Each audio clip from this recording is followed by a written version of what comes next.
Our next guest is coming off one of the hottest postseason runs a defensive back has had in recent memory.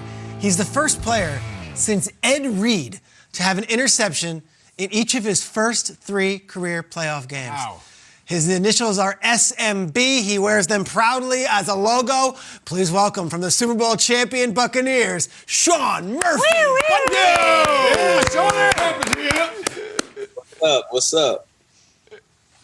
Sean, you are now a Super Bowl champion, and the Bucs just put up one of the most dominant performances we've seen in Super Bowl history.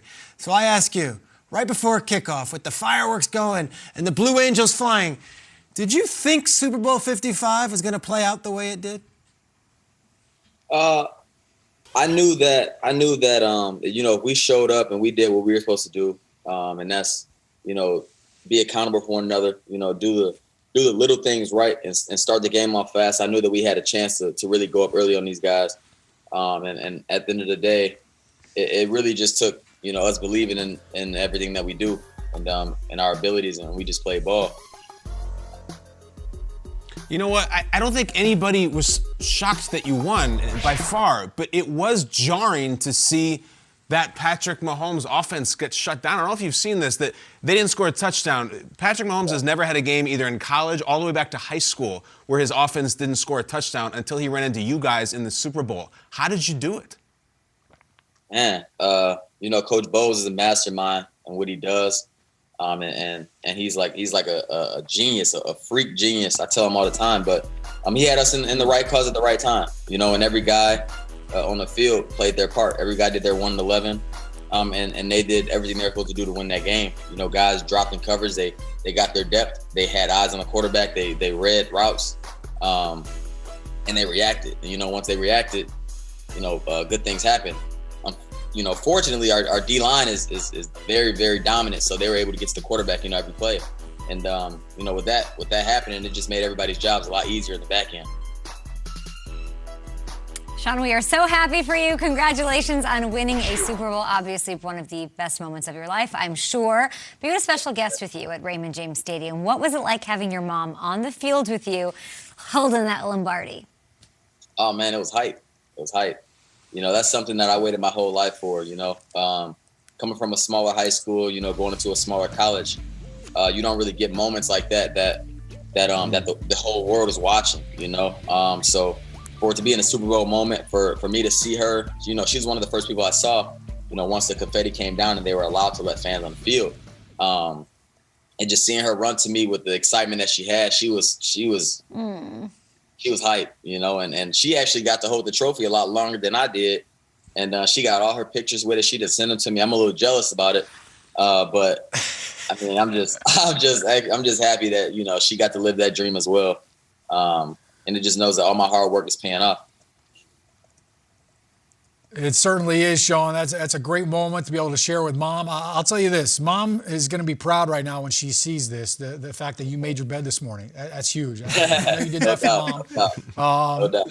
All right, listen, your SMB logo, you're going to have to add SBC to it, Super Bowl champ. So congrats on that. Take us through the preparation for this. You have 2 weeks for the Super Bowl, so sometimes that's too much time. You end up watching too much film, but I'm sure you guys went back to week 12 to look at that previous matchup. And obviously Tyreek Hill had the big game. How many times did you go back and watch that game and watch that film? And what did you guys change?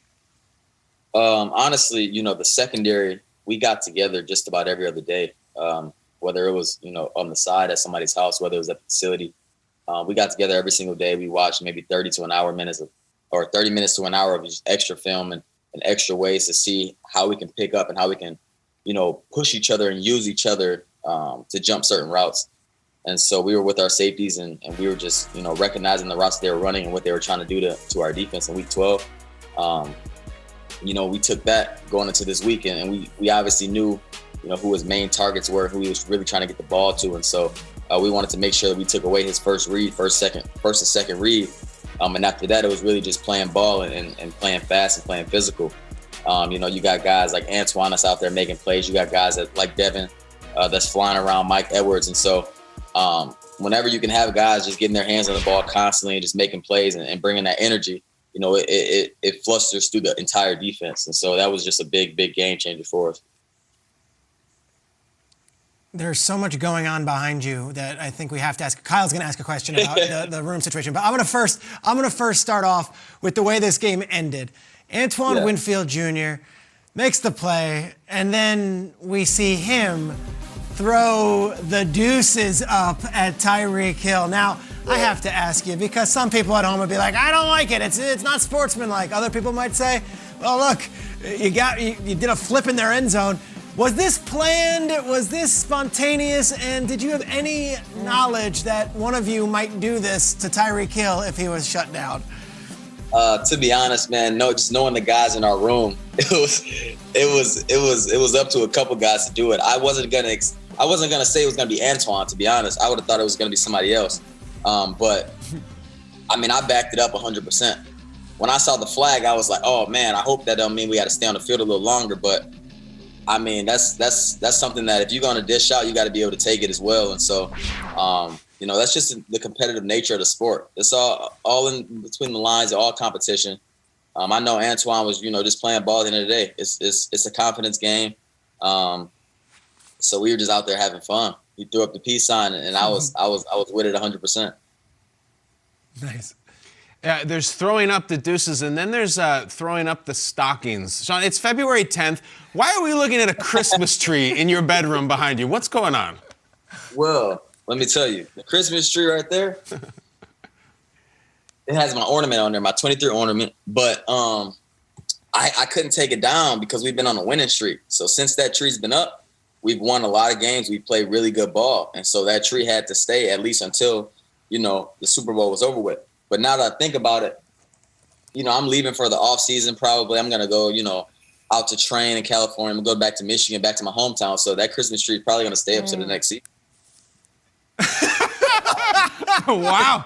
All right. Well, there's a Super Bowl ring under it now, man. I hope you're watering it. Yeah. Wow. I got to put this. I never, you know, I had to keep my tree, you know, so. Oh, nice. Yeah. I had to keep it all, so all these gonna go under the tree too. This dude is ready. Never too early. Super Bowl champion starter kit. Get used to it. That is incredible. Yeah. Enjoy the boats. Yeah, man. That's going to be Christmas. Thank you so much. Sean Murphy-Bunting, you're the best. Hey, thank you guys for having me. Congratulations. Thank you. Enjoy it today.